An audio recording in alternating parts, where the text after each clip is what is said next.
Uri surgical strike और Balakot air strike से कितना अलग है ऑपरेशन सिंदूर, जानेंगे इस वीडियो में। हेलो, मैं हूं स्वर्ण और आप देख रहे हैं स्विच।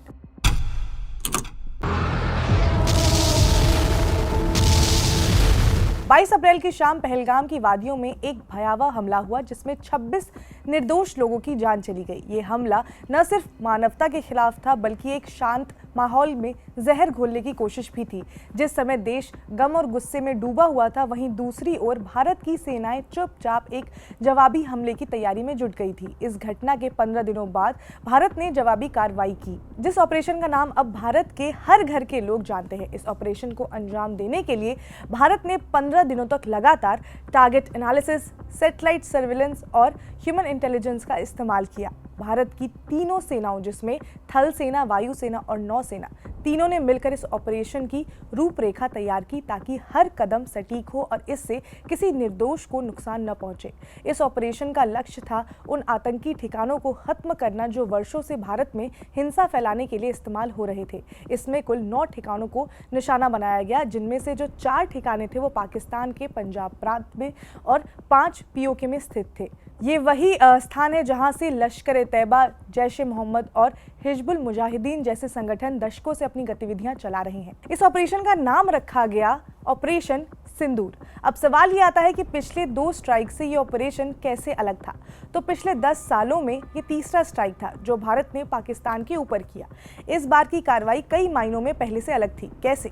वो ऐसे कि 2016 में उरी सर्जिकल स्ट्राइक और 2019 की बालाकोट एयर स्ट्राइक दोनों सीमित दायरे में की गई थी, जबकि ऑपरेशन सिंदूर जो है उसकी दूरी जो है वो काफ़ी ज़्यादा अधिक और पैमाने में काफ़ी व्यापक, यानी कि काफ़ी ज़्यादा एक्यूरेट था ये मिशन। रिपोर्ट्स के हिसाब से 2016 में उरी हमले के बाद भारतीय सेना ने सिर्फ 3 किलोमीटर अंदर घुसकर कार्रवाई की थी और वहीं 2019 की बालाकोट स्ट्राइक करीब 60 किलोमीटर अंदर हुई थी। लेकिन ऑपरेशन सिंदूर 150 किलोमीटर भीतर बहावलपुर तक पहुंच गया, जो साफ तौर पर एक नए सैन्य स्तर को दर्शाता है। इस बार भारत ने PSWS यानी कि प्रिसीजन स्ट्राइक वेपन सिस्टम का इस्तेमाल ऑपरेशन सिंदूर में किया, जिसकी वजह से यह ऑपरेशन सटीक और सफल कार्रवाई में एक अहम भूमिका निभाने वाला हथियार प्रणाली बना।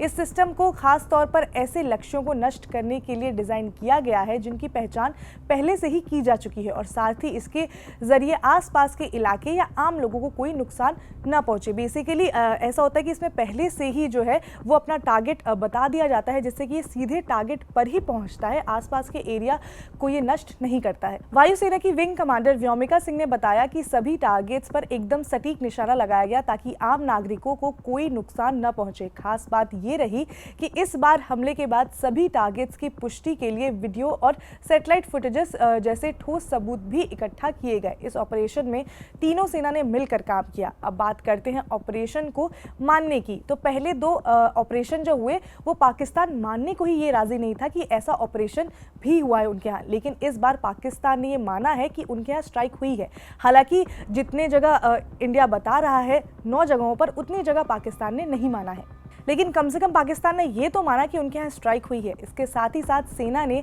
हमले से जुड़ी वीडियोस और लोकेशन के बारे में भी बताया। अगर इम्पैक्ट की बात करें तो पहले 2 स्ट्राइक में इस तरह के रिटेलिएशन देखने को नहीं मिला था। इस बार तो जवाबी कार्रवाई के बाद पाकिस्तान के भीतर हलचल तेज हुई है। वहाँ की सरकार ने आपात बैठक बुलाई और कहा कि उन्हें जवाब देने का पूरा अधिकार है। वहीं भारत की ओर से कोई उत्तेजक बयान नहीं आया है, सिर्फ ये संदेश दिया गया है कि यह कार्रवाई आतंकवाद के खिलाफ थी, न कि देश के खिलाफ। भारत का शुरू से ही साफ रहा है कि वो आतंकवाद के खिलाफ है।